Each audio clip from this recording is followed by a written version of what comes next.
Subscribe कीजिए और bell icon को भी प्रेस करें ताकि आपको हमारे चैनल की वीडियो सबसे पहले और बर वक्त मिल सकें। अस्सलाम वालेकुम नाजरीन, मैं हूं आपका मेज़बान मिर्ज़ा अली बेग।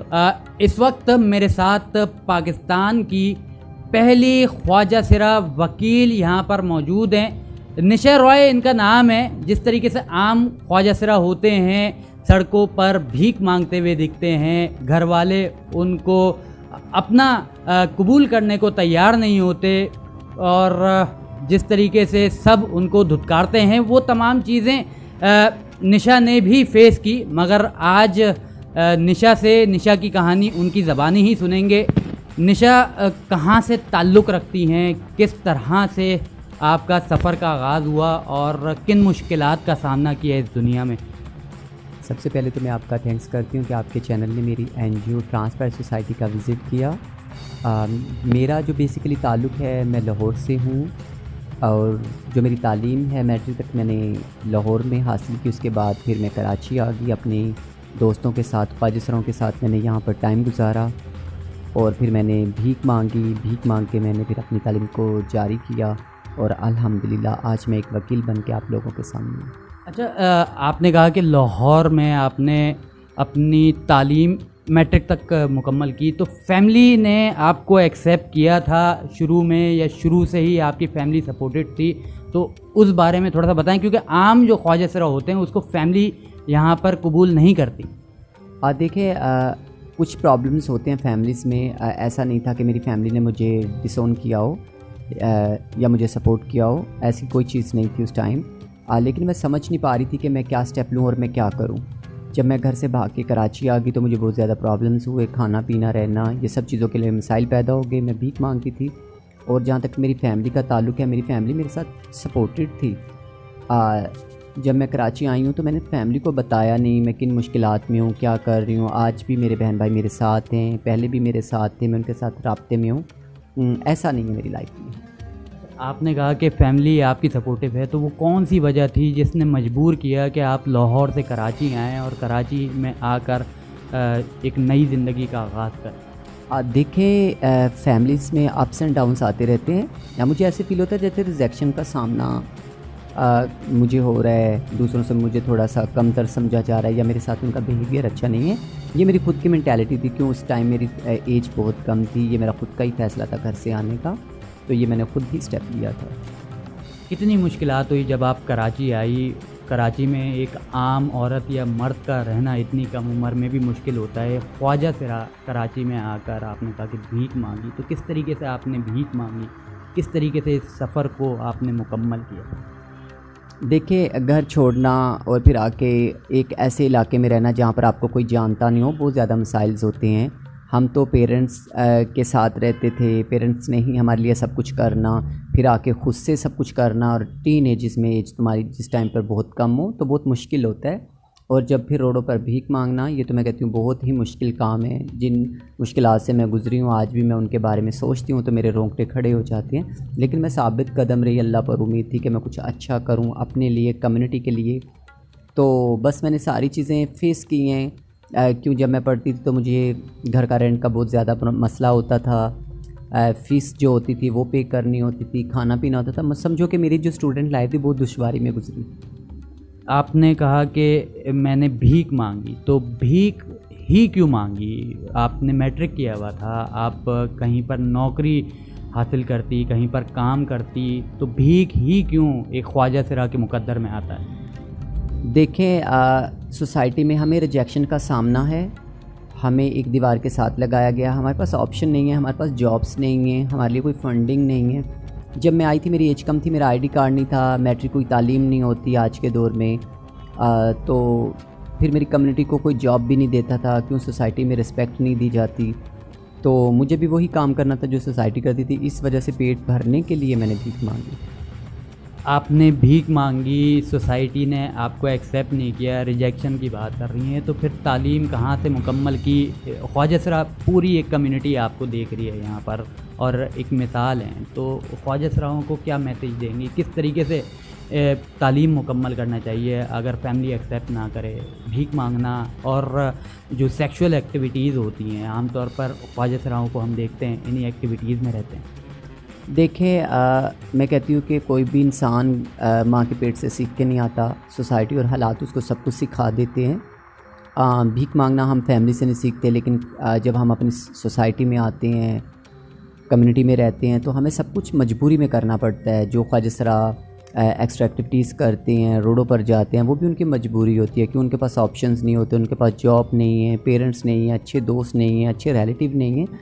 तो ये मैं कहती हूँ कि सारा जितना भी ये काम होता है या वर्क करते हैं वो मजबूरी में करते हैं। मैं नहीं चाहती कि एक ख्वाजा सरा जो रोड पर जाकर सेक्स कर रहा है वो खुशी से कर रहा है। उसके पीछे बहुत मजबूरियाँ होती हैं। क्या पता उसकी बहनें जवान हों, क्या पता उसके माँ बाप बूढ़े हों, माँ बाप का इलाज करवाना हो, बहुत से इश्यूज़ होते हैं ख्वाजा सराओं की जो वो सामने रख के मजबूरी में रहकर उन्हें कुछ कमाना है, करना है, तो वो ये करते हैं। कभी आपके साथ कोई ऐसा वाक़या पेश आया कि आपको किसी ने जिनसी हरासा करने की कोशिश की या आम ख्वाजा सरा की तरह आपको रोड पर किसी ने ट्रीट किया हो और आपने फिर उनको बेहतर जवाब दिया? देखें मुझे भी लोग दूसरे ख्वाजा सराओं के लिए की तरह ही समझते हैं। मेरे साथ भी रोड पर बहुत बुलिंग होती है, मेरे साथ भी लोग हरास करते हैं, लेकिन मैं साबित कदम रहती हूँ। मुझे पता है कि सोसाइटी में कुछ होते हैं लोग ऐसे जो आपको अच्छा नहीं समझते या आपको तंग करते हैं, लेकिन मैं यही कहती हूँ कि इंसान को थोड़ा बहादुर होना चाहिए और हर मुश्किलात में डट कर मुकाबला करना चाहिए। आज एक मुकाम पर आप मौजूद हैं, पाकिस्तान की पहली ख्वाजा सरा वकील हैं और इस वक्त आप एक NGO भी चला रही हैं। तो ख्वाजा सरा के कौन से मसाइल हैं जो आपको बतौर वकील फ़ेस करने पड़ते हैं और आज भी ख्वाजा सरा जिन मसाइल से मौजूद है? देखिए मेरा इदारा है ट्रांस प्राइवेट सोसाइटी। मैं अपनी ट्रांस प्राइवेट सोसाइटी के प्लेटफॉर्म से कम्युनिटी के लिए उनके लीगल इश्यूज़ पर और हेल्थ पर काम करती हूँ। लीगल इश्यूज़ में ट्रांसजेंडर्स को बहुत ज़्यादा मसाइल्स होते हैं, मोहल्लों में रहते हैं, कच्ची आबादियों में रहते हैं, पढ़े लिखे लोग नहीं होते, उनको बुलिंग हरास किया जाता है। अगर वो पुलिस स्टेशन जाते हैं तो उनकी अच्छे तरीके से बात नहीं सुनी जाती, उनकी FIR लॉन्च नहीं की जाती है, उनकी कंप्लेन नहीं ली जाती। क्यों? उनको इतनी अहमियत नहीं दी जाती ख्वाजा सराओं को। तो मैं उनके लीगल इश्यूज़ से हवाले से उनके लिए पुलिस स्टेशन जाती हूँ, उनकी जो उनकी कार्रवाई करनी होती, कंप्लेन होती है, उसको दर्ज करवाती हूँ। इसके अलावा मैं हेल्थ को देख रही हूँ। अगर कोई ट्रांसजेंडर की डेथ हो जाती है तो हम उसकी डेड बॉडी उसके आबाई गाँव में पहुँचाते हैं। इसके अलावा मेरी फ्रेंड है ज़ुनैरा रिजवान तारिक USA से, वो हमें ऑनलाइन इंग्लिश लैंग्वेज क्लासेस करवा रही हैं। इसके अलावा ज़ुनैरा के साथ मैं मिलकर एक दस्तरखान लगाएँ और रिसेंटली अभी हमने ट्रांस टेलर शॉप जो है सदर में वो लॉन्च की है। मैं यही चाहूँगी कि ख्वाजा सराओं को एम्पावर करना चाहिए। हम अपने प्लेटफॉर्म से ख्वाजा सराओं को एम्पावर करने की कोशिश कर रहे हैं। इंशाल्लाह हम इनके लिए अच्छे रोज़गार मौका करेंगे। वालिदैन एक्सेप्ट नहीं करते ख्वाजा सराओं को, उन पेरेंट्स को आपने तो बहुत आसानी से बोल दिया कि मेरे पेरेंट्स ने कुछ नहीं किया, मैं अपने घर को छोड़कर आ गई। हालांकि मामलात ऐसे यकीनन नहीं होंगे जो आपने अपने एक मुकाम पे आकर अपने पेरेंट्स को यहाँ पर जो एक औलाद होने का सबूत दिया। वालिदैन को क्या मैसेज देंगी आप कि ख्वाजा सरा अगर पैदा होता है घर में तो आया वो ख्वाजा सरा का कसूर है?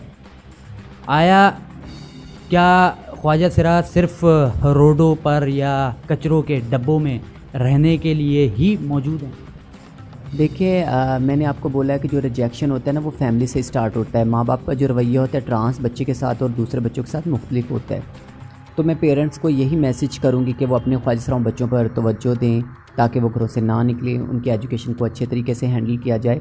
सबसे पहले उनकी मेंटालिटी को समझा जाए, उनकी दिल की फीलिंग्स को समझा जाए, उनकी आदतें देखी जाएं, उन पर काम किया जाए, उनसे तवज्जो उनको दी जाए, उन्हें प्यार किया जाए ताकि वो सोसाइटी में आकर ऐसे दरबदर की ज़िंदगी ना गुजार सकें। आज आप जैसे ख्वाजा सरा का नाम आम तौर पर हम रोडों पर जो सुनते हैं या आम तौर पर जो बोला जाता था पहले, हिजड़े का लफ्ज़, जब भी कोई ऐसा काम किया जाता है जो बहादुरी का ना हो तो हिजड़ा कह दिया जाता है। आपने बात की थोड़ी सी ख्वाजा सराओं की मैयत के हवाले से, उनकी डेड बॉडीज़ के हवाले से, क्या मसला होता है? ख्वाजा सरा की मैयत किस तरीके से होती है या आप क्यों ऐसा कर रही हैं कि उनके आबाई गांव तक पहुँचे वो? देखिए ज़्यादातर ख्वाजा सरा माइग्रेट करके कराची में आए होते हैं या इंटीरियर पंजाब से या सिंध से होते हैं। जब उनकी डेड हो जाती है तो हम उनकी जो डेड बॉडी होती है उसको उनके आबाई गांव में इसलिए पहुंचाते हैं कि उनकी ख्वाहिश होती है कि उनके माँ बाप के पास उनकी डेड बॉडी पहुंचा दी जाए या उनके रिश्तेदारों के पास। तो हम ये स्टेप इसलिए लेते हैं कि जो इनकी ख्वाहिश है या इनके जो पेरेंट्स हैं या बहन भाई हैं या रिलेटिव हैं वो इनकी डेड बॉडी को लेना चाहते लेकिन उनके पास इतने पैसे नहीं होते, क्यों ज़्यादातर ट्रांसजेंडर मिडिल क्लास तबके से होते हैं। और यहाँ पर भी ख्वाहिशराओं के लिए कुछ इस तरह के इक़दाम नहीं हैं गवर्नमेंट की तरफ से या किसी इदारे की तरफ से कि भाई जो हमें सपोर्ट करें ताकि हम उनकी डेड बॉडी उनके इलाके में पहुँचाएँ।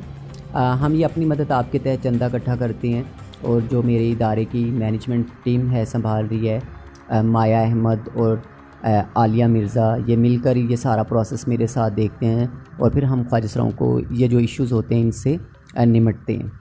गवर्नमेंट से हमारे चैनल के तवज्जुह से क्या अपील करना चाहेंगी? ख्वाहिशराओं के लिए गवर्नमेंट अब बात करती है मगर अमली तौर पर क्या करना चाहिए? बीइंग अ लॉयर हमारे लिए माशाल्लाह सिंध गवर्नमेंट अच्छे काम करें। हमारे लिए जॉब्स के कोटे में भी अनाउंसमेंट हुई है रिसेंटली। अब जो ट्रांसजेंडर के रूलर्स पर भी बात की गई और इसके अलावा ट्रांसजेंडर के लिए लॉ पर भी काम किया जा रहा है। मैं समझती हूँ कि आने वाले वक्तों में ख्वाहिशराओं के लिए गवर्नमेंट अच्छा ही स्टेप लेगी। हम गवर्नमेंट से अच्छे की ही उम्मीद करते हैं कि वो ख्वाहिशराओं की बेहतरी के लिए ही काम करें। मेरा आखिरी सवाल आपसे, ट्रांसजेंडर कम्युनिटी को क्या मैसेज देना चाहेंगी? क्या हिम्मत रखना चाहिए, हौसला रखना चाहिए? क्या इतनी एबिलिटी एक आम ख्वाजासरा में है जितनी यहाँ पर मर्द औरत के बारे में कहा जाता है कि बाहिम्मत है? क्या ख्वाजासरा इतना बाहिम्मत है कि ज़िंदगी में एक मुकाम हासिल कर सके? ख्वाहिशराओं के लिए मैं यही कहना चाहूँगी कि जो एक ख्वाजासरा होता है वो एक मर्द एक औरत से ज़्यादा पावरफुल होता है, उनसे ज़्यादा स्ट्रगल करने के उसमें स्टेमिना होता है। क्यों उसने ज़माने की घर की हर जगह से ठोकरें खाई होती हैं, उसको कुछ तजर्बा होता है। और इसके अलावा मेरी कम्युनिटी से यही रिक्वेस्ट है कि वो हिम्मत ना हारें। अगर वो पढ़ना चाहते हैं तो मैं उनको सपोर्ट करना चाहती हूँ और उनको सपोर्ट कर भी रही हूँ। जो ट्रांस यंग पढ़ना चाहते हैं तो मैं चाहती हूँ कि वो मेरे प्लेटफॉर्म ट्रांसपेरेंट सोसाइटी पर आएँ, मैं उनको एजुकेट करूँ। इसके अलावा मैं ये भी ट्रांस को कहना चाहूँगी जिनकी डिग्रियाँ अनकम्प्लीट हैं वो एजुकेशन दोबारा से कंटिन्यू करें ताकि वो सोसाइटी में जाके इज़्ज़त के साथ ज़िंदगी गुजार सकें। बहुत शुक्रिया निशा आपका आज बात करने का। निशा राय पाकिस्तान की पहली ख्वाजासरा वकील, पूरे पाकिस्तान का फ़ख्र हैं और इसी तरीके की स्टोरीज़ हम चाहते हैं कि आपके सामने लेकर आएँ। आज का मैसेज सिर्फ ये है कि सिर्फ मर्द और औरत नहीं, हमारे माशरे का एक और हिस्सा ख्वाजासरा भी कामयाबियों की मंजिलों को उबूर करके एक मिसाल और पाकिस्तान का नाम बन सकता है। आप उनको एक्सेप्ट करें और उनको मौका दें ताकि वो आगे बढ़कर एक मिसाल कायम कर सकें। आपके पास भी ऐसी कोई स्टोरी है तो ये मुहैया करेंगे। बहुत शुक्रिया। अल्लाह हाफ़िज़।